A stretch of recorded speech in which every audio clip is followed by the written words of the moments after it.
All right. Okay, well, we have somebody else coming in right now, so we'll wait for them to get connected, and then I think we can just go ahead and get started, and I'll just keep letting people in from the waiting Awesome. room to go. Perfect. I am working on a small laptop for this session, so as far as like chat goes, I'll I check can it keep in. track of that for you if that would be helpful. Awesome. Okay, wonderful. Okay, well, welcome our OTA peeps. I'm Robin Williams, and I am the Director of Trio Development and Support, or Development and Trio Support, something along those lines. And we have student access with us here today to do a tips and tricks. And Claysa, do you want to go ahead and introduce yourself? Yeah, most definitely. Nice to see some faces today. My name is Claysa. I work here at Student Access. We are a small team, if you guys weren't aware. There's 7 of us that work here. So official title is communications and marketing, but I also do a lot of sales and trainings. First and foremost, if you guys haven't ever utilized our support line before, calling into our 800 number, I highly recommend it. Our support team is unbiasedly amazing. There are no silly questions. We're going to kind of cover a lot of things today that hopefully might be either a refresher or new and helpful for y'all. And if you have any questions later on and you're like, how did she use that utility? Just give us a call and ask. If you're ever working in student access and you think that there is an easier way to do something, there probably is. Just call. So without further ado, I'll go ahead and jump in. We will cover some common utilities that a lot of customers might not be aware of or really how to utilize functionally. So we'll go over things like search type, cover the dynamic generator, data set editor, APRG, things of that nature. As I'm moving along, if y'all have any questions at all, please feel free to interject. And I also want to preface that I will mostly be on our SSS site. Student access is specifically tailored per grant type. So SSS, UB, VUB, McNair are all going to kind of look the same and work the same. APR requirements are obviously going to be different. And then we have talent search and EOC, which again, layout is the same, but the functionality there is going to look pretty different just based on those specific APR requirements. So when we look at things like the APRG, we'll look at SSS, and then I'll jump over to talent search and kind of show you how that looks too, just so you have an idea of that. But if you want to see something specifically for a grant type, just let me know and I can make sure that we look at that specific site. So without further ado, let us jump in. This is all of our sample sites that I have up for you that you'll be seeing. All of my sample sites are in my 1920 year, just because that is where my dummy data lives. So y'all are hopefully working in that 23, 24 year. Anywhere in student access that you see a drop-down menu, you as a staff are able to edit the options available in there. So when you're ready to jump forward to that academic year, that's something that you add as a staff. When you're ready to set that as the default year for everyone, also something that you're able to do as a staff. First thing that I really want to make sure we cover is going to be that search type. So let's go to the Find Student page. When you're in student access, you're more than likely working with students. So the search type you're going to get pretty familiar with, because when you use our utilities, the search type is going to be how you wrap your hands around the group of students that you want to work with. And a lot of the times we find that people aren't really familiar with those saved searches or rosters. So I'm going to go ahead and cover those quickly. But by default, you're going to have your quick search. So in student access, you can search for students assigned by specific counselors or staff members. Again, these are drop-down menus, so you can edit these. If there are certain ways that you want to differentiate between groups of students, you can assign statuses to them. And then we also have a saved search, and I'm going to go over how you can create these here next. But a saved search is essentially a really smart question that you can ask the database. So here I have a few students, so maybe I want to see all of my active students who are in bad academic standing. In my database, I have 12 students, and I can find those. And all of my students who are active and have that bad academic standing are going to generate below. If I have 2 of these students, maybe Bart and Millhouse, get their grades up, they're no longer bad academic standing. Next time I use the search, it's going to pull 10 students because now their data doesn't match these requirements anymore. So saved searches are really helpful because you can set that specific criteria based on your data. And then the next type of search type that we're also going to go over is going to be a roster. And a roster is just a static list of students. So it's going to show you every student in your database, and you go through and you manually select each student you want included within that search type. So a good example for that is maybe you did some type of workshop, you had a bunch of random students sign in, you can go create that roster based off of that sign-in list sheet. And now you're going to have all of those students. And if you ever need to edit that list, that is just something you have to do manually. So let's look at creating that roster. Over on the left-hand side navigation, you're going to have your utilities and reports. All of these links that you see over here are always going to be available for you. So it's really easy to jump from page to page. The first link that you have there is going to be your rosters. And to create a roster, you're going to assign it a name. So maybe you did have like a cultural workshop and you had a bunch of students come in and you want to create a roster for that. You need to assign it a specific year. So maybe this occurred in your 23-24 year, and then you can select add roster. And I do have to go to my 23-24 year because that's where that's located. Additionally, if you have these rosters that you've created, they are based on specific year types. And if there's no changes that you need to that roster and you kind of want to be able to take it over into your next academic year, you can call us, and on the back end, we can take your roster from that 23-24 year and just switch it over to your 24-25 year. That way you don't have to recreate it. So that's a little hint there, but to add students to any of these specific rosters, you can just select that name. And again, it's going to show you every single student. There is a filter here based on status if you want to be able to narrow that down, but you would just go through and you would manually select every student that you want included in that roster. This is all alphabetical order, so hopefully that's a little helpful. And then you save it and you're good to go. And again, if you ever need to edit that roster, you just go back into your rosters, find the appropriate year, and you can edit it from there. That other type of search that we talked about was a saved search, and that's going to be located under my session. Saved searches is where you can go find that guy. And here's all the saved searches that I currently have created, but we're going to create a new one today. So we're just going to select add search. And you can give it a name. So maybe I want to see all of my new active participants for my 23-24 academic year. So you can give it a name, give it a description if you want to add a little more detail, and then we can start to add criteria. So once we select add criteria, the first thing that you're going to be able to do is select where you want to pull that data from. So are you looking on the perm page or the year page? Well, I know I want to go find all my 23-24 students. So I select year data. Now I can select the year that I want it to go find. So I'm going to go with my 23-24. What field? Again, this is all in alphabetical order. So maybe I want to see all of my participant statuses that are equal, or you can do something that include or is blank, equals, and then it's going to show you every drop-down option that Student Access has available for that field. And I want to go continuing, new, don't want my prior years in there, maybe my summer session. So you can select all the appropriate ones that you want it to find, and you can select add criteria. If that's where you wanted to stop, great. I have 9 students who pull up for my 2023 new and active participants. You can continue to add criteria though. So if you want to get very specific and there are specific things you want to pull from that perm, year, and term page, you can do that. And so right now I have 9 students. Maybe in the next week, I recruit 2 more students as a newer participant. Next time I use the search, it's going to pull those 11 students for me. So this saved search is going to be really helpful in being able to create those very dynamic searches that Student Access goes and finds for you. This shared option here just allows other people who have access to your Student Access to use this search. So saved searches are really only for you and your specific login. So if it is a specific search you want to use for only your students, you can create that. Don't share it.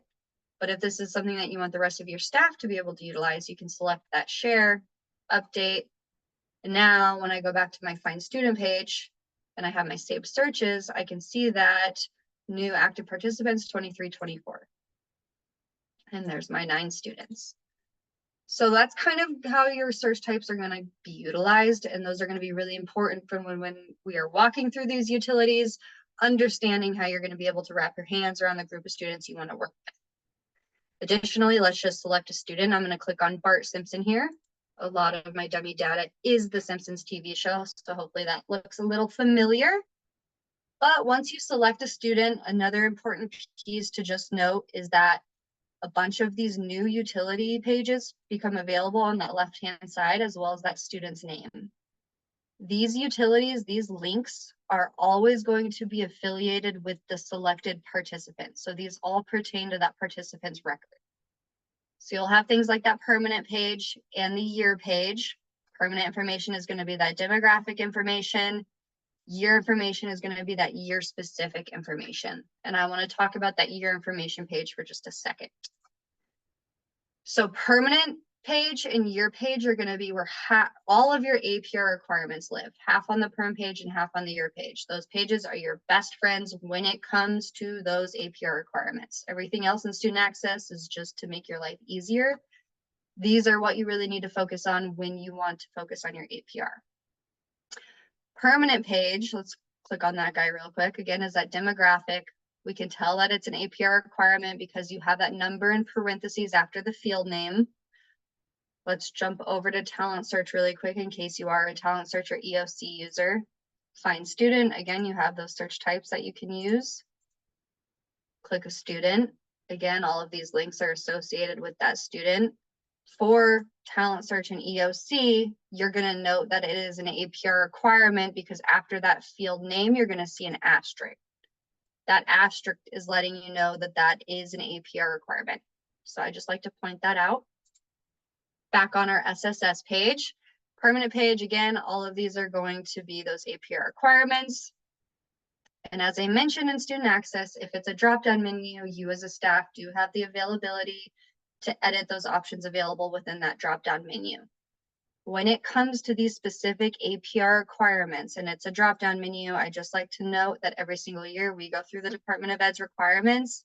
If there's any changes to requirements, language codes in general, those are directly reflected in your site. So when it comes to these specific APR drop-down menus, I recommend not touching them because they're exactly what you need for the Department of Ed. You just have to select the appropriate one for your student. If you do ever want to mess with those, please give us a call and just run it by us and we can let you know if it's going to mess up any of your data. So I like to point that out. So permanent page, things that don't often change, that's going to be your demographic stuff. And then your year information page does need updated every single year. Sometimes we have some people who are shocked they have to do your data every year. You do. And the other important piece about your year information page is if you want your student included on a specific year's APR, they have to have a year record for that year. So here I'm in Bart's 1920 year. I can see that I have no data for him here. So if I went to go do my 2019-20 APRG in student access, Bart's going to show up because he has a year record, but he's going to have a ton of missing information, which we'll be able to see when we review the APR. So you can also use this change year here at the top right-hand corner to be able to change the specific year you're looking at. So maybe you're meeting with Bart one-on-one. You know that he's going to be a continuing participant in 2024-25. I can come over here to my change year and select that year. Here I can see a year record does not exist for Bart for 2024-25. That means if I go do my APR for 24-25, Bart will not show up. He still exists. He has his permanent page. He has all his previous year pages. Our recommendation is just saving this participant status, but honestly, it can be anything on this year page. The second you save something within his year page, that note will go away. Now Bart will show up in my 24-25 year. Again, a ton of missing information if I don't fill anything else in here, but at least he'll have the availability to show up and I know I need to go back and put in all that data for him. There are some utilities like the year carry forward, which I'll point out, and then the data set editor, which we will talk about, that do help with some of that bulk carrying forward from that year. But a lot of the stuff you're not going to know till the end of the year anyways. So I just always like to remind our customers that you do have to do year data every single year. On that permanent page and year page and some other pages, at the very bottom, you will see these custom fields. If there are things as a staff that you want to be able to track, that you want to be able to run reports off of that pertain to that permanent information, year information, you are able to edit these field names to collect that information. So a lot of the ways that we see universities use this might be things like preferred pronouns, collecting t-shirt sizes, keeping track of scholarships they might have applied to. So these are always available for you to be able to go in and edit. And where you can edit those is going to be on the left-hand side under utilities and reports. You have your lookups / dropdowns. Anywhere in student access that you are able to kind of edit those field names and those dropdown menus is going to live here. Again, that was lookup / dropdowns under utilities and reports, and everything here is going to be in alphabetical order. We're going to let you know if it's an APR requirement. So again, if it is, recommend not messing with those, but those are there for you. So you'll have things like your advising codes and contact type from the contacts page, counselor. So as you have staff turnover, if you want to add kind of tutors or other options to that permanent counselor page, you can add counselors. Custom fields are going to live here. So if we click on that custom fields, so from that contacts page, you have that permanent page. In order to update those, you could just select that edit link and update that to collect whatever information you want, and that will directly be reflected in everybody's site. Go back to that lookup / dropdowns, and just to point out that term, and this is going to look a little bit different for talent search and everybody, but term is where you can add in that new academic year as well. So you could do, fall 24, 24, 25, and then the order here is just the ascending or descending order of where that falls.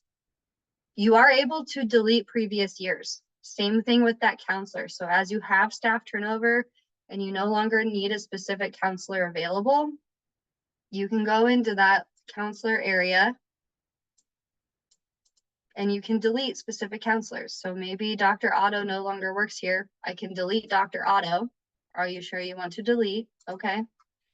That just removes Dr. Otto as being an option from my drop-down menu. Any previous contacts that were saved with Dr. Otto as that counselor will still be there. It is only removing them as a further option. And that's going to work the same when you delete years and delete counselors and things of that nature. All right. Next, let's go ahead and talk about the report library. I want to mention the report library. This guy has a bunch of pre-built reports for you that live in student access. You can use these whenever you want. Again, these are going to vary based upon your grant type. So if we jump over to talent search and we go to that report library, your reports are going to look a little bit different. You do have different filters, so I just like to point that out. But you can come in here. There's ways to run counseling reports based on that contacts page. You can run your prior experience reports. You can do your perm year and term reports. I will talk about the APRG. We'll talk about that here in a little bit. And then you can also download reports for those applications that you might have set up. So if you want to utilize these, you can utilize these whenever you need to. They're always here for you. If you ever need to create a specific report, maybe this is not generating the information that you want, under utilities and reports, you have your dynamic report generator. If we click on this dynamic report generator, you'll be taken to this utility. All of our utilities work pretty much the same in terms of we're going to break it down into steps for you. And step one is always selecting your group of students. So for this specific report, who are we wanting to run this report for? Is it that quick search? Is it that saved search or that roster? Maybe I want to run a report for all of my 1920 continuing participants. I have 29 students there. Great. Next thing we're going to do, we can hide details, is we're going to build out that report. So we can select show details. If this is a report that you're going to want to run once a year, once a month, you can save it and give it a name, and you can always download it over here under your saved reports. So maybe you want to run a report based on your information for your students. How do you want that to be spit out? As a PDF, as an Excel sheet, maybe? Once you have those few pieces of information there, we can start to build out our report. So we'll click the show details under report fields. You can add as many lines as you want to this, so you can make it as specific and detailed as you need. First thing it's going to automatically generate is going to be that student access ID and then last name, first name. You can edit or change these if you want. But anything from the contacts page, linked documents, permanent page, term page, or year page, you can run reports based off of. So maybe you want to start looking at all of your year data for your students. What year? Again, alphabetical order. So what information are you wanting to be able to view? And then you need to select the appropriate year that you're wanting to review that information for. So let's put in a few things here. Maybe we want to look at their academic standing. Let's actually do 21, 22, because I'll probably have more data there. So whatever type of report that you're wanting to review this information for, maybe you want to see their ending grade levels, you can plug all of this in, build that out. Again, we can save that so it'll always be over here on your right-hand side. And then when you're ready to run this report, and mine's at that Excel sheet, I can just select Run Report.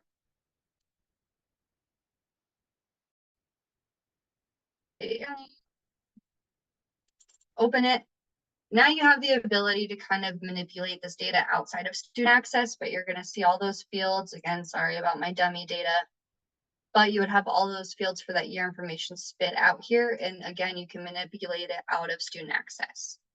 So that is the utility for running reports. And again, if you ever need help and you're like, this is the information I want, how do I build this report? Call us and we are happy to kind of walk you through how this works.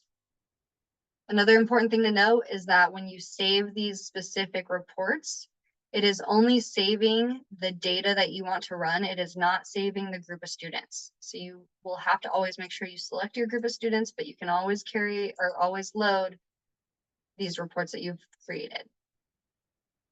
So that's going to be the dynamic generator report piece. Now let's talk about the data set editor. So under utilities and reports, you do have your data set editor. This allows you to edit data within one workflow. So this is going to be really helpful in terms of that year information. So again, step one is selecting your group of students. Who are you wanting to edit data for? Maybe it is all of your active students. Maybe you want to see a specific year for students. So that's where you would create your saved searches. Maybe I want to edit data for all of my 1920 continuing participants. Step two, again, we're going to build out this data that we want to edit. If this is, again, something you want to utilize once a month, once a year, you can give it a name, save it, and it'll always be located on your right-hand side. So I have demographic information. You can make something specifically with every single APR requirement field, year information, however you want to build this out. Let's show details. We're going to add 5 lines here. So what data do I want to edit? Well, I'm going to want to edit my year data. So a good example would be, I want to take my students and their ending grade level, maybe from that 23-24 year, and I'm going to want to edit their year data for that beginning grade level for the 24-25 year. So now I can review what I had recorded for 23-24, and based on that, I can just update that 24-25, and you'll see what this looks like. What else do I want to update? Maybe I want to also look at their academic standing, and I want to compare years. So from that 23-24 year, and then I just want to make sure that we have that same thing for the academic standing for the 24-25 year. So again, you can build this out to be viewing whatever type of data you want. Enrollment status, sure.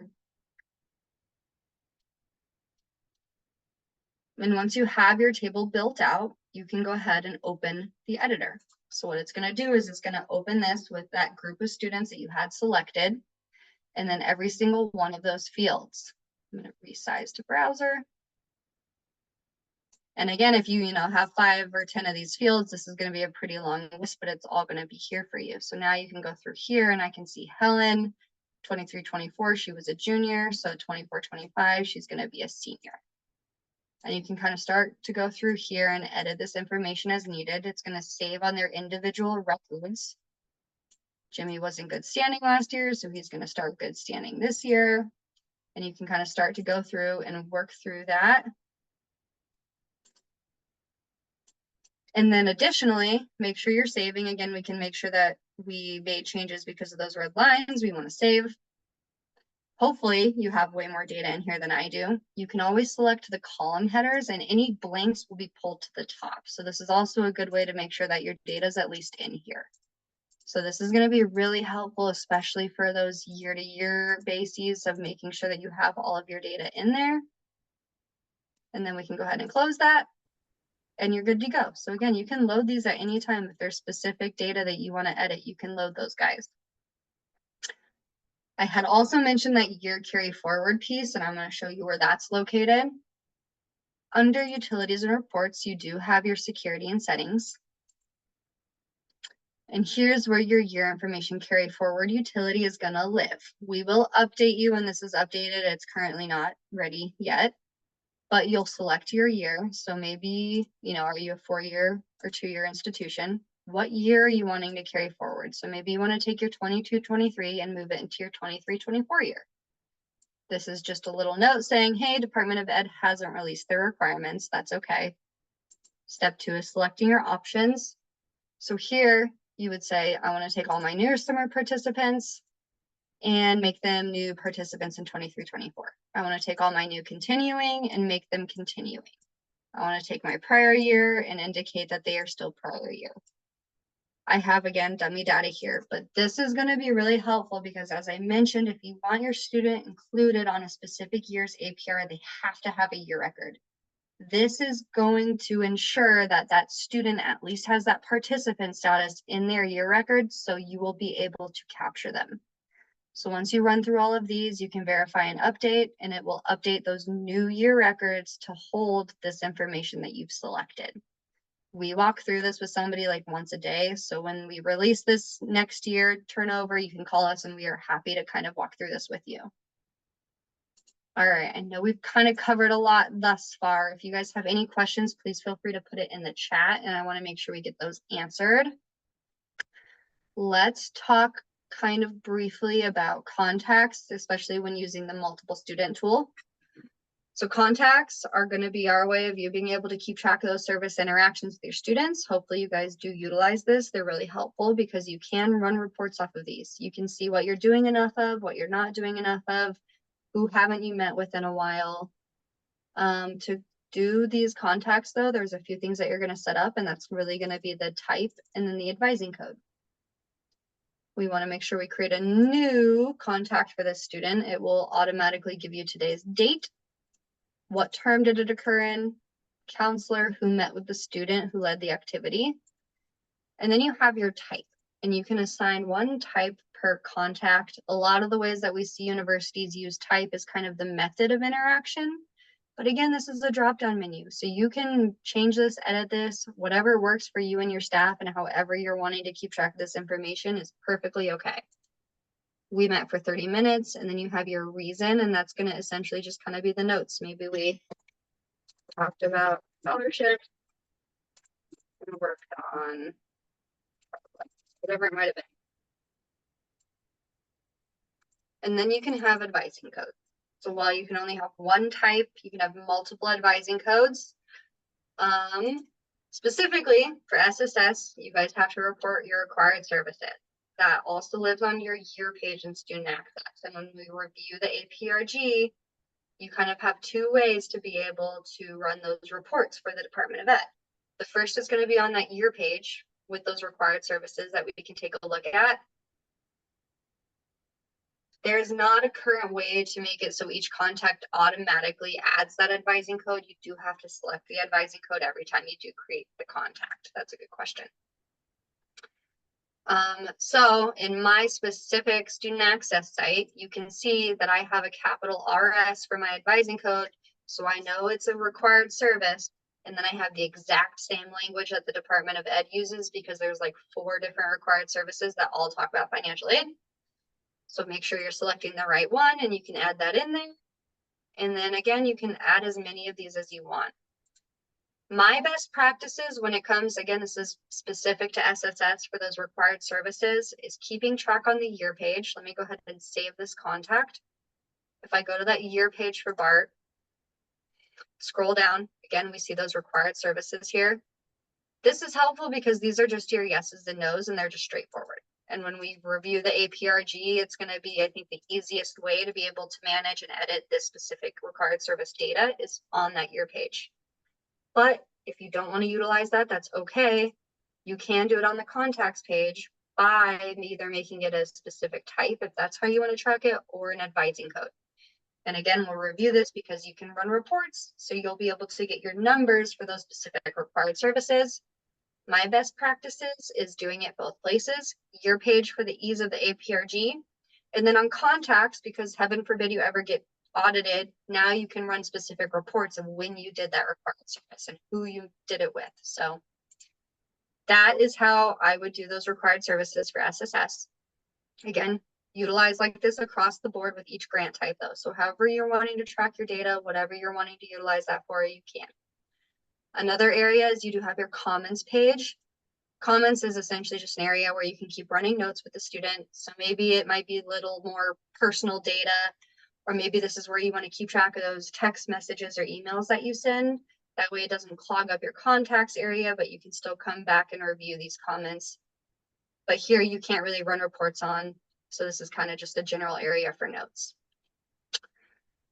In student access, let's say we did a workshop, we did an activity with a group of students. We don't want to have create contact 20 individual times. So under utilities and reports, you have your multiple student tool. This guy is where you can work with multiple students. So again, search type, who did you do this workshop with? Was it a quick search, save search, or roster? How are you wrapping your hands around that group of students? And then you have a few things here. So this first one that we're going to look at is going to be that add contacts. You can also add a comment. You can add services. This is from, I think, the term page. The Department of Ed no longer requires this, so this really isn't that utilized. You can download mailing lists, update that student access status for a group of students, or when you do have staff turnover, so you have a new counselor coming on and you need to transfer Group A students to now new Group B students, this is a way that you can just transfer all those students over to a new counselor. But we're gonna do an add contact for this group of students. First thing it's gonna show me is a list of those students that I chose based on that search type. So I can go through and I can deselect students. Maybe Selma and Kent ditched that day and Todd was sick. It's going to take my count down. Next time I use that specific search, those students will be included. It's only removing them from this workflow. And then you have your contacts page. It's just a little bit of a different layout. So maybe we took a field trip, who led it, Dr. Stu, what term did it occur in, what date did it happen on. We went for 90 minutes. Maybe we toured a local grad school. And whatever your notes are, whatever you guys did, check off your advising codes. Maybe we referred them out to a financial aid office on campus.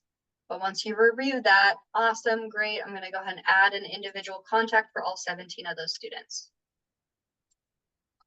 When you're in student access, I think you will find that there is no undo button. So if you happen to create a bulk contact for like a group of students and it was the wrong group of students, call us immediately. On the back end, we back up your data like once every, I think it's like 15 minutes, hour, weekly, all of the time. So if it is a big OC and you don't want to go through and individually delete that contact for, 60 students, call us. On the back end, we can revert your database back to before the OPSI. So if you wait a day to call us, you're going to lose any of that day's data entry that you did. And at that point, it might be easier to go and delete 60 individual comments. So there's no undo button, but the sooner you make an OPSI and the sooner you call us, then the easier it is for everybody to kind of try and fix that. So that's also a little tip is call us. All right. Any questions thus far? I'm still going to talk about, we're going to talk about the APRG next, and then online applications, and then text messaging. Is there anything else anybody was super eager to talk about? Put it in the chat. But let's go ahead and talk about the APRG.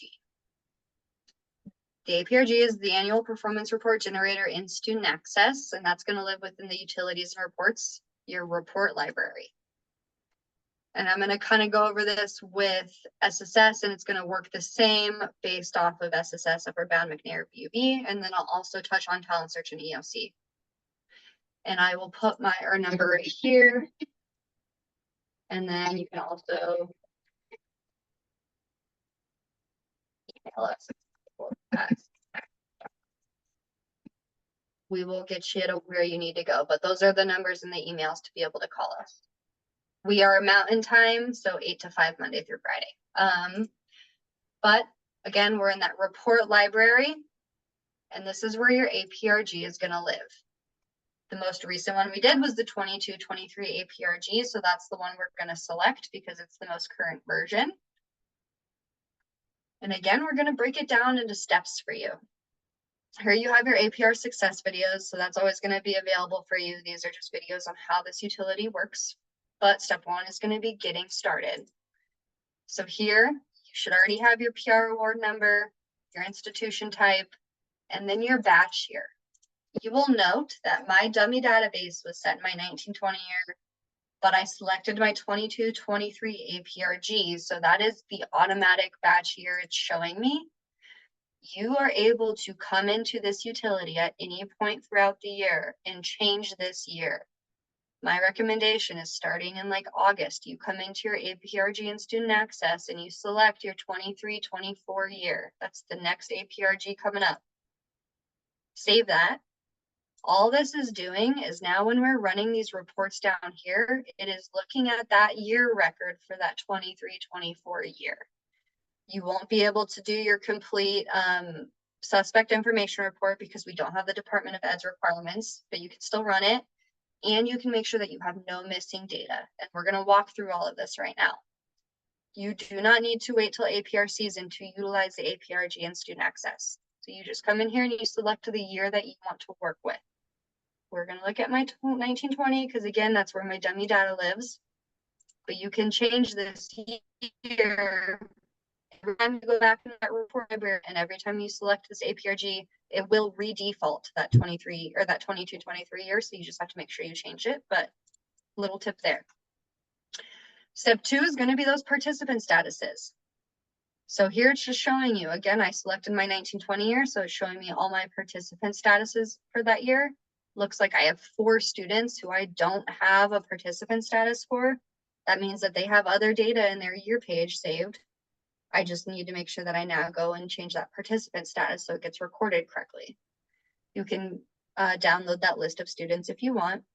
And you can also come in here and you can check off specific groups of students. So if you want to narrow it down at first and maybe only look at your continuing participants, you can do so. When you're ready to run this as a whole, though, you do want to review all of your participant statuses. And this is where your case numbers live. So new participants do not have a case number the first year that they are reported on. The Department of Ed assigns them their case numbers after they've been reported on. Once you get that file from the Department of Ed with those new case numbers, you bring it here into student access and upload it. It will do some checks and balances with you. There is a show me how link that walks you through this, but again, we walk through this with somebody like once a day. So if you need help with this, call us. But this is how you're going to import all of those case numbers that you get from the Department of Ed. It makes it really easy, really simple, and it updates those automatically. So that's your step 2 is your participants. Now step 3 is going to be your section 1, part 2, and 3. This is going to be specific to SSS. Bear with me. If we jump over here, this is my upward bound site, right? If I go to my report library and I go down to my 22-23 APRG, same thing, you're going to select your grant type. You can change that year if you want to review a different year. Your participants are going to live there, so you'll have those participants and your case numbers. But you guys don't have required services. Instead, you have your target schools. So this kind of step 3 is going to depend based off of your grant type and what requirements. I'm going to jump back into my SSS site. So we talked about those required services, right? You can either keep track of those on the year page or the contacts page. If you are keeping track on the year page, you have the option to edit that data within this workflow. So I can go ahead and open this link, and it is going to show me all of my students within that specific year that I have selected, and then the accumulation of required services and CPP participation. So one week, maybe I want to do students 1 through 20. The next week I review students 21 through 40. Start to work through these and see if I have any students who have any missing data. And I can change these right here within this workflow, save that, and work your way through. This is a great way to make sure that all of your students have their data, their required services. Once all of that data is in there, you're happy with that, you want the reports because that's what the numbers that you need to report to the Department of Ed. So if you kept track of that on the year page, recorded on the year information page, we can open that and it's going to spit those numbers out. This is the page that you'll want open when you're on the Department of Ed site, and your numbers will be there for you.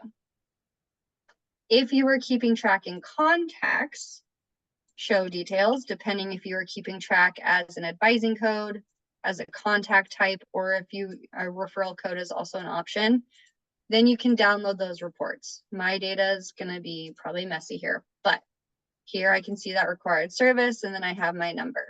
So those are the two ways that you're able to get those numbers for required services.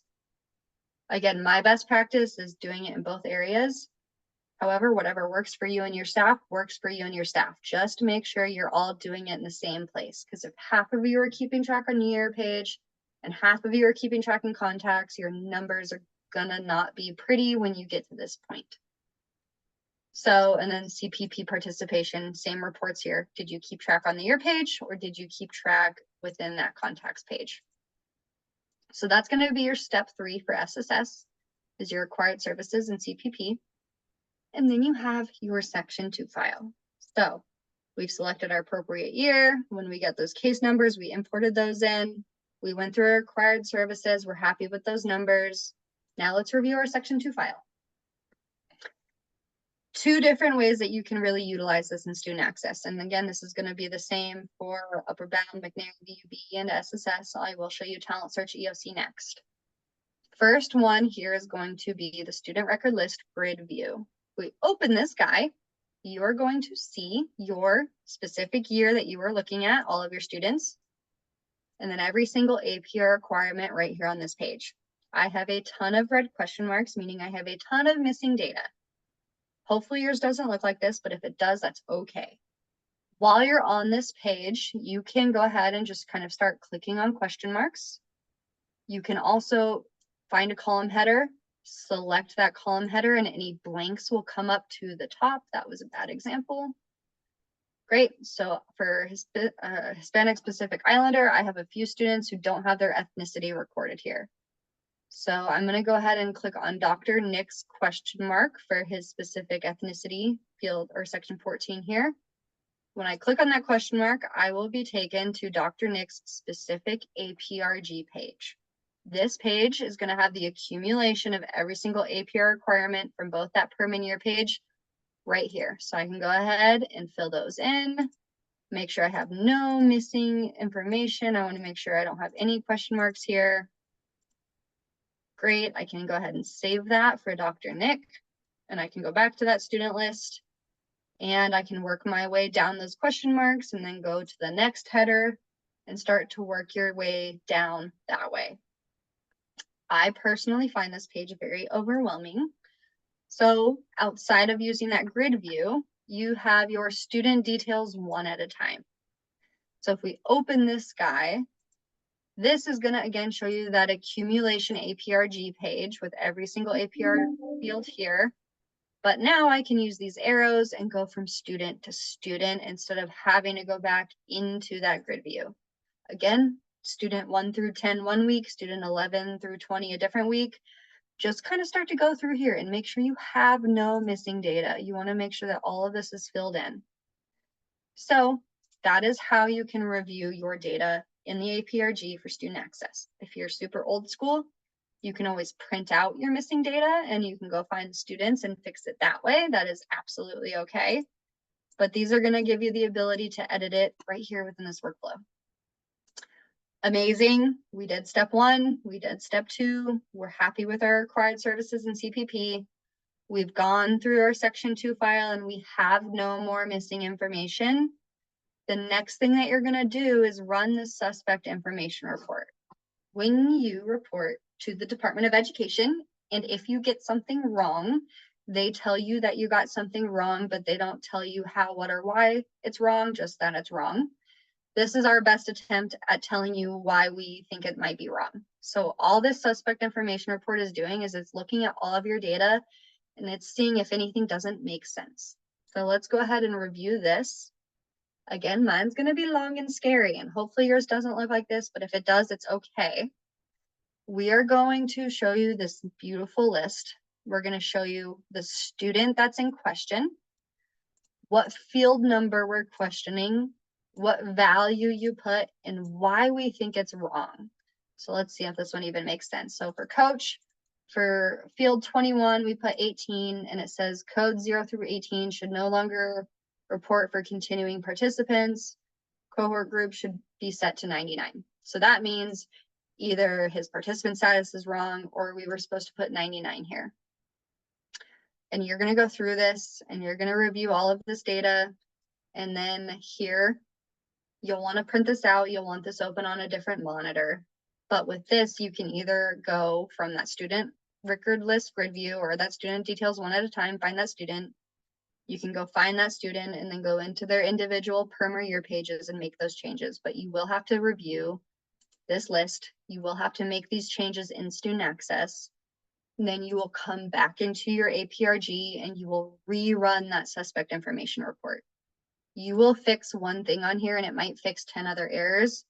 You'll change something and it might generate 3 new errors. That's okay.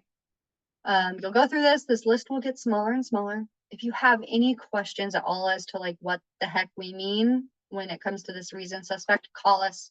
We're happy to explain it to you and kind of help you figure out what might be going on.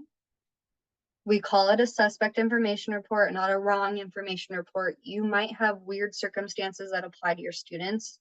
As long as you've reviewed our, PDF here and you're like, yeah, no, that's correct. It's just for that student. Perfectly fine. You can submit. Great. You've done everything. We're happy with our suspect information report. The last thing that you're going to do is you're going to open and preview your export section 2 file. This is that big scary grid view. This page is just not editable. This is like your final draft. You'll export this to your computer, save it, and that is what you upload to the Department of Ed. When you're on the Department of Ed site, they allow you to make changes to your data on their site. If you make any changes at all on the Department of Ed site to your data, you need to make sure you make the exact same change in student access. Again, heaven forbid you ever get audited. We want to make sure your data matches. Our recommendation is making those changes in student access, re-downloading your section 2 file, and then resubmitting it just to make sure everything is kosher there. Let's jump over to talent search really quick. So talent search and EOC here, again, you're going to have different requirements. You're more specifically reporting numbers versus students like SSS, McNair, VUB, so it does look different. And like I mentioned, talent search and EOC, you can tell it's an APR requirement because you'll have that asterisk there. Same thing, report libraries where your APRG is going to live. Yours is just over here in the right-hand corner. We'll select our 22-23. What reporting year are you wanting to review? Again, you don't have to wait till APR season. You can review these anytime you want to. Section 2 file. So all of these are going to work the same for talent search and EOC. So it's going to do it based off of section. So you're not going to have that big scary grid view. You're not going to have that student one at a time. These are going to break it down into sections for you. So participant status is going to be section 2A. Do you want to view that report? We can view that. Looks like I have 2 students who don't have anything recorded for their participant status. Well, that's not right. So I can jump out of this page and I can select that edit link next to that section.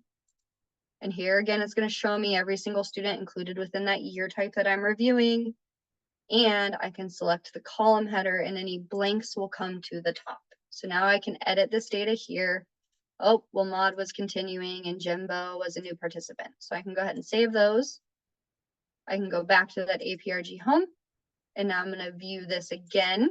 And I can see that that none participant went away. And now I have my updated numbers. And it's going to work like this for every single section. So you can go ahead and view, make sure your numbers look good. And if you need to edit that data, you can also do it within this workflow. And it's going to work like that for section 2, 3, and 4. So you can work your way down. And then at the very bottom, you have your summary. This is going to be what you want open. Your summary report with all APR sections. If you want to view graphs and percentages, you can, but you will open the summary report with all of your numbers once you've reviewed and edited them. This is what you have open, and these are the numbers you report to the Department of Ed. So that is where Talent Search and ELC differ. That's not the only thing, but when it comes to the APRG, any questions about the APRG before I move on? I know that's a lot and it can be very overwhelming.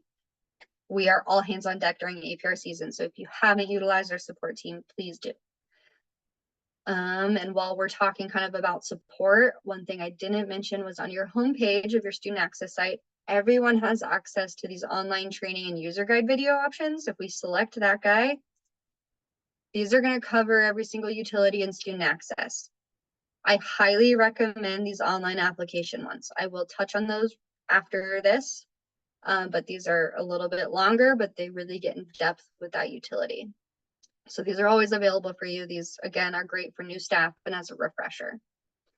Let's talk about online applications. So online applications is kind of a two-part process in student access. The first part is creating the applications, and then the second part is reviewing them.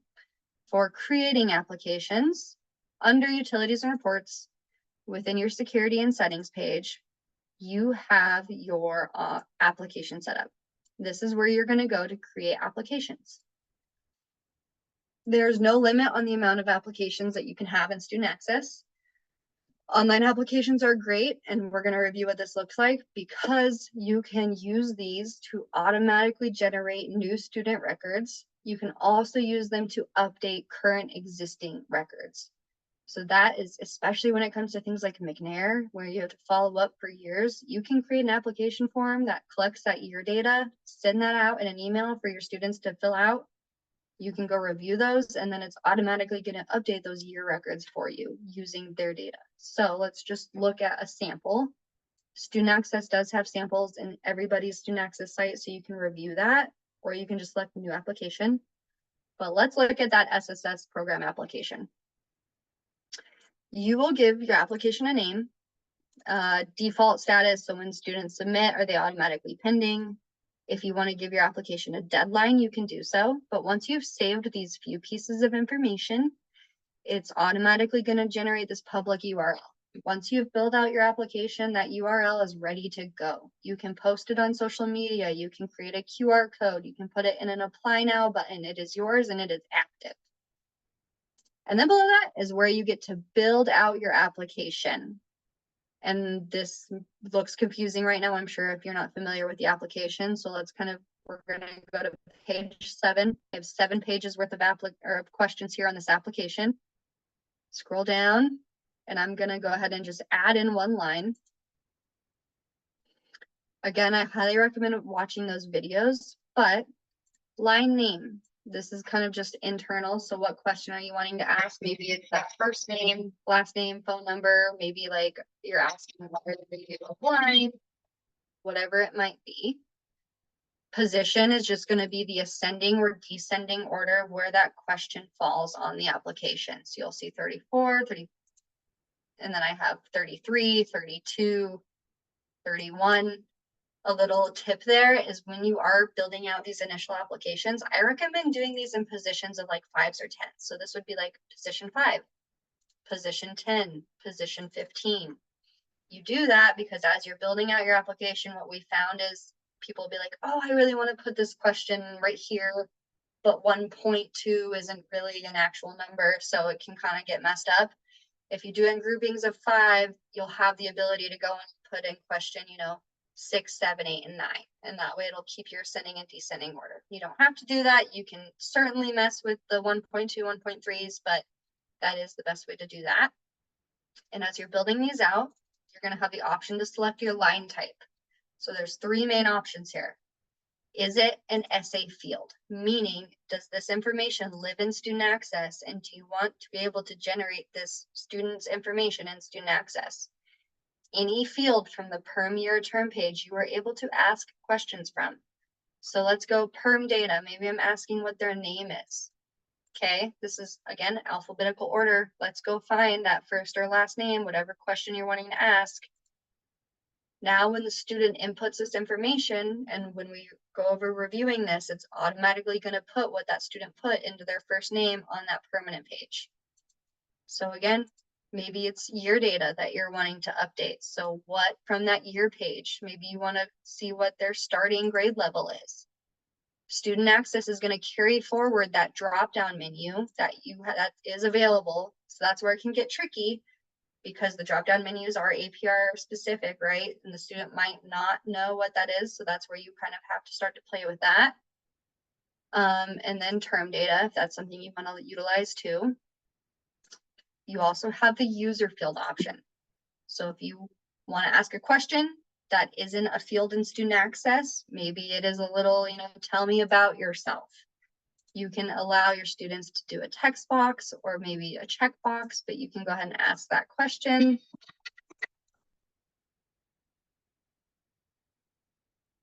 The student has, a character length. If you want to set that, you can make it required, and then the student can type a little blurb about themselves.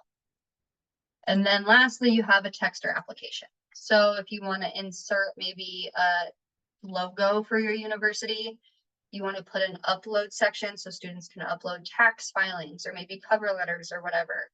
You can collect signatures here. So these can get very in depth. Let's go ahead, and as you're building out this application, you can scroll to the top and you can always select this preview link here. And this is going to show you what your application is looking like. So here for line 1, I just had a logo. Then I had this set of instructions. For line 3, I just made this horizontal line, general information, and then this is where I started to collect that actual information for my participant. Again, if it was a drop-down menu in student access, it's going to carry over that drop-down menu, and your student just has to select the appropriate one for themselves. They can upload files, and they can sign and verify either simple text and or email. And then for things like talent search and up or down, you can also collect parent signatures as well. So this is just a brief preview of how a sample application can look. If I go to my page 1 here, you can see that I had that logo, then I had that set of instructions, and then there was that horizontal line. So having the sample application would be helpful for you because you can kind of see how it might be looking. You can copy and paste things. It's always there for you.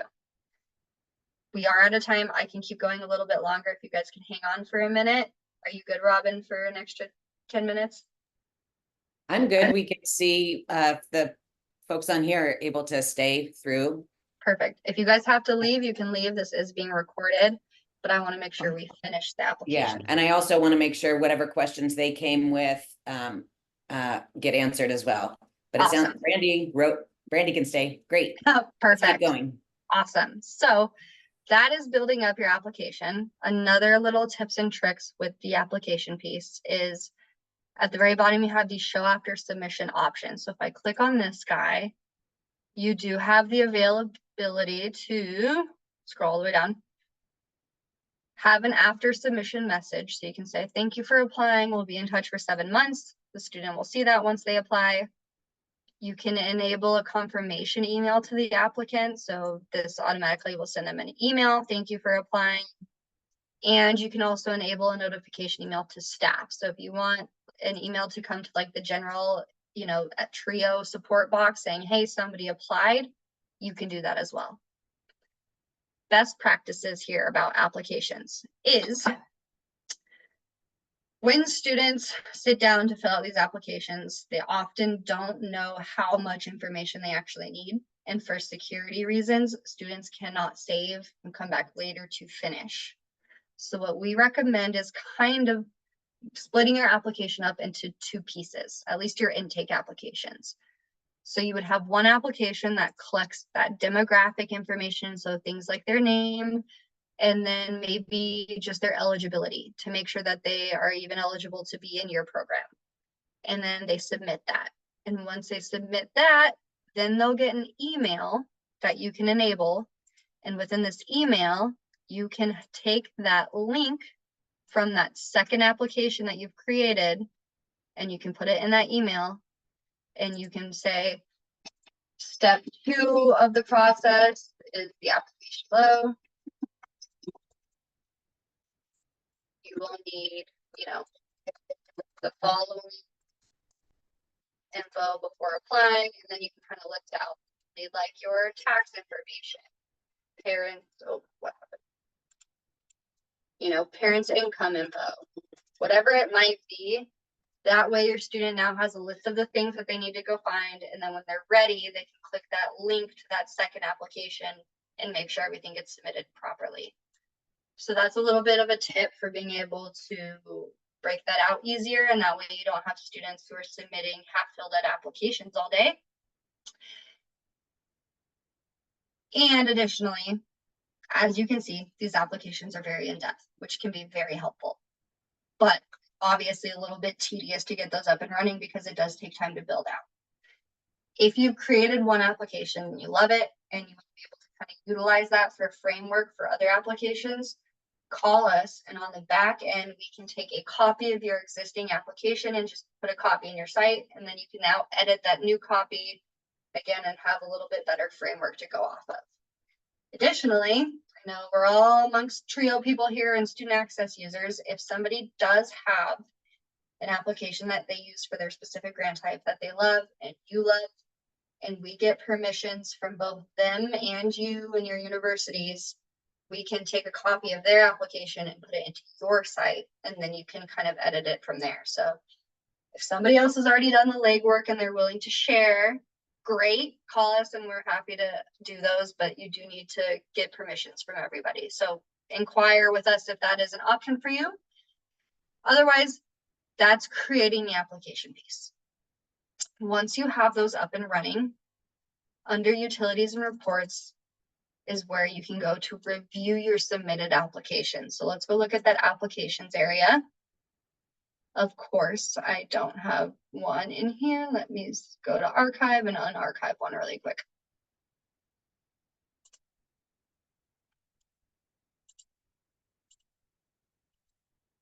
Okay. Ignore everything you just saw. So we're in that applications page, right?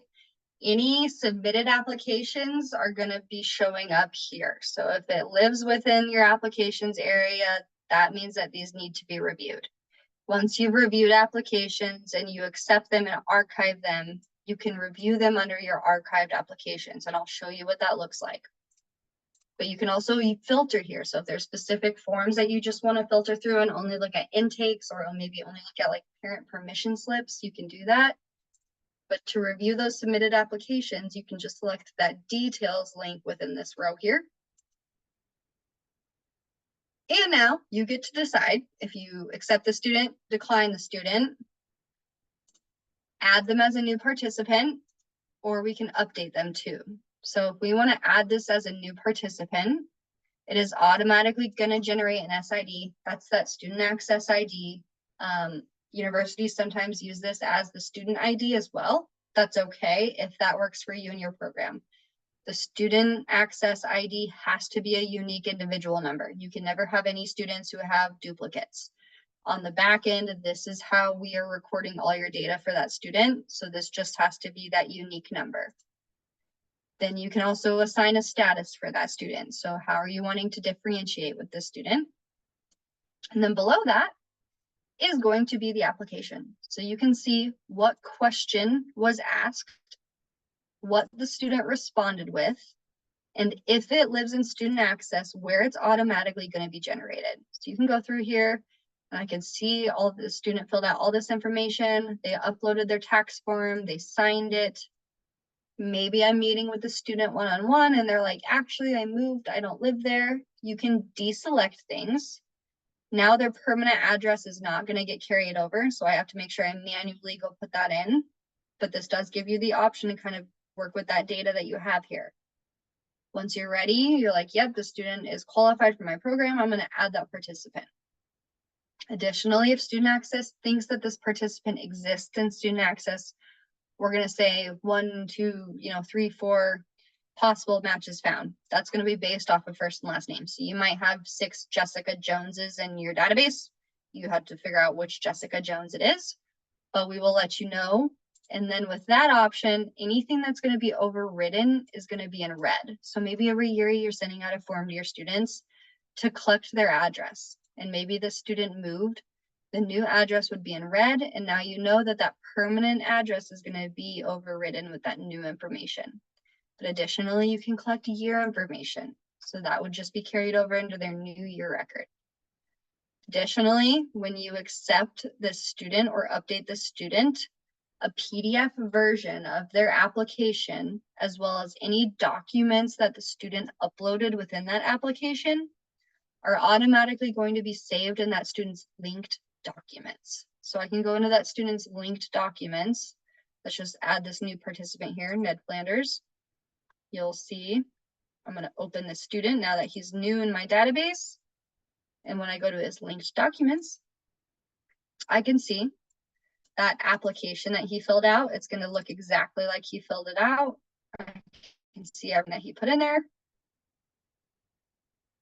Open, I lost my page. And then his taxes too. So anything that that student uploaded, you can always come in here and review. Let's look at those questions. Okay, awesome. Again, applications are tedious. I know it looks like a lot. If you have any questions at all while trying to build those out, just give us a call. Also recommend those videos. Those are really going to walk through each individual step with you and help explain it. And next we're going to talk about text messaging really quick. Text messaging is great in student access. It lets you text your students, keep in contact with them. Let me go find myself. A few things to note here is if you are an Upward Bound user or a Talent Search user, you often work with minors. So I'm on Talent Search here. Within their permanent page, where you collect that cell phone number, if you want to be able to send text messages in student access, your students have to have a cell phone number. They also have to opt in. Phone companies are strict. I will walk you through that utility. It's really easy. Students just have to say yes. But if you are a minor, if you work with minors, you do have the ability to CC parents and guardians on text messages. So this is only for Talent Search and Upward Bound. You can go ahead and either put in the parent or guardian's cell phone number into this copy text message number 1 or 2. You also have the option when we scroll down to do it within their emergency contact areas. So here you can just select that checkbox of send copy text message to this individual. I recommend if you are going to CC a parent or guardian, you utilize this here within the contact area, because here you at least can come back and see who you were texting, versus above here, you really only get that phone number. So you might not be sure who it belongs to. And then let me just jump over to Upward Bound really quick so I can show you what that looks like. Find student, go to that find student page, select that student. Within their permanent page is where that's going to live. And if we scroll all the way down, again, copy text message 1 or 2, and then within that emergency contact area, again, you have that ability. So you can technically CC up 5 parents or guardians on those, but again, that's where those live. Once you are utilizing text messaging though, let me go find myself. It kind of works in 2 ways. So you have that individual text messaging piece. With that student, once they've opted in and you've been texting with that student, this text messages page, again, this is directly affiliated with this participant's record. We can go to that text message. We're always going to have the complete history with that student. So we're never going to delete anything. It's also a little confusing because it's me texting me, but if I was logged in as Robin texting this student, it would say Robin. So you can always see which staff member was talking to that student. You can see that student's cell phone number, and then you also have your grant number over here. Student Access has a specific number assigned to your grant type. So you have your own unique individual number and it is yours. And your Student Access site, you'll see that grant number. You can give that to your students. They can save it in their phone as the Trio office. They can text it whenever they want. They can't call it, it'll ring forever, but they can at least save that. And this works just like text messaging.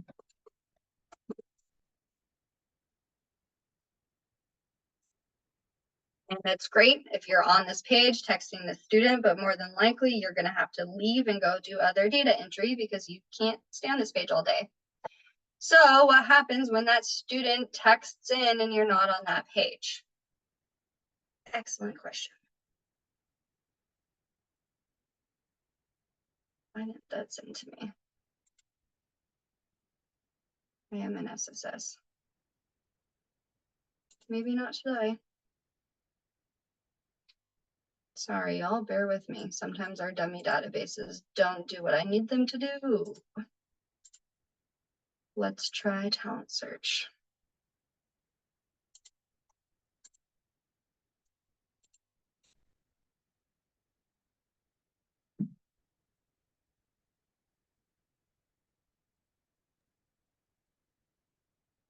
Claysa, is there any way to send pictures or flyers in the text message, or it's only text? Unfortunately, it's only text. You are able to send links, so then the student can open it from there. So you could like send them a link to the online application, but at the moment there are no ways to be able to send emojis even, which is unfortunate.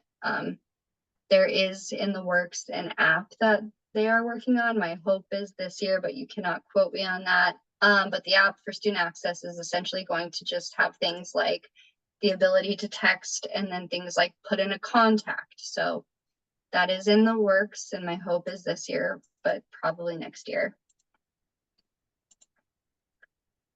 They reset our databases, so not all my things are opted in yet. I just want to make sure I can show you appropriately what this looks like.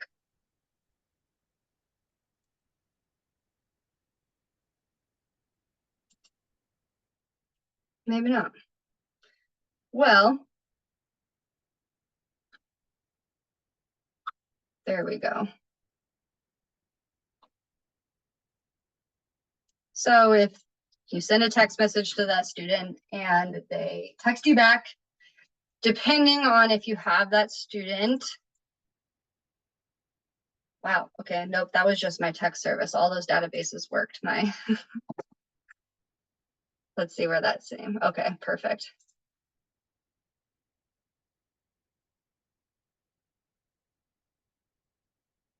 So if a student texts back and you don't have that page open, if you have that student selected and they have sent in an unread message, yep, nope. Sorry, gang. A number of parentheses will appear next to text messages with that unread message. And this is gonna be really useless because my phone service is not working right now. So if that student had texted in with 2 unread messages, you will see under text message a bubble in parentheses with 2 after it. But if we went back and maybe we're working with Bart Simpson, we're not going to see that Claysa had texted in. So under utilities and reports, you have your text message center. And here I can see I have 1 unread message from my students. But if I have 10 students who have sent in an unread message within that text message center, that will say 10. So I can go to that text message center. And here's going to be that opt-in piece that I was talking about. So by default, Student Access has a sample message for you. You can customize it a little bit if you want to. Who do you want to send this opt-in message to? Probably all of your students. But here you can see that I have 55 students who don't have a phone number. I can print this list out, go find those students, make sure I get their number. I have 5 students who have currently opted out, meaning they will not receive my texts. So if I have to get them information, it has to be them a different way. I have 12 students who have opted in, so these students will receive my texts. And then I have 10 students who still need to say yes or no, so I can just select the send opt-in message to those 10 students. You have 3 opportunities once every 24 hours to send that. And if that doesn't work, students will still come to you and say, hey, I never got a text message. And you can say, yeah, I actually sent it 3 times. That's okay. On the back end, you can call us and we can reset it for you. But under that opt-in area within that text message center is going to be where all of your unread messages live. So to review those messages and reply, you can filter based off of counselor. So if there's certain staff or students that you are assigned to, you can select your name, but you would just select that view link. You'll be taken to that student's individual page and you continue to reply to them from there. And you do need to go back into that text message center and continue to reply to those students. If you want to send a group of students a text message within utilities and reports, you have your text message generator. Again, our utilities are working the same here. First one is going to be selecting our group of students, save search, quick search, or roster. Who do you want to send this text to? Maybe you're sending a reminder to all your new participants about an orientation coming up. Compose your message. If it is something you send once a week, once a month, once a year, you can always load it. You might have to change a date or a time, but the gist of it will be there. Do you want to record this as a contact or a comment? You do not have to, but you certainly can. And then when you're ready to rock, verify and send. You can see who will be receiving it based off who is opted in. Send a test message to yourself, but when you're ready to rock, you can select send text message. And it will send that text to each individual student. If you recorded it as a contact or comment, it was also recorded. While you are sending this to like a group of students, it is a unique individual send, so other students won't see who received it, and if they reply, it is not a reply all. Thank you for bearing with me. Let me go over some questions for y'all. I hope we learned something new today. Yes, we definitely have gotten that request for sending flyers and pictures within texting. It's in the works. I can't tell you how high it is on the priority list, but I do assure you it's there. Awesome. Do we have Does anybody have any other questions?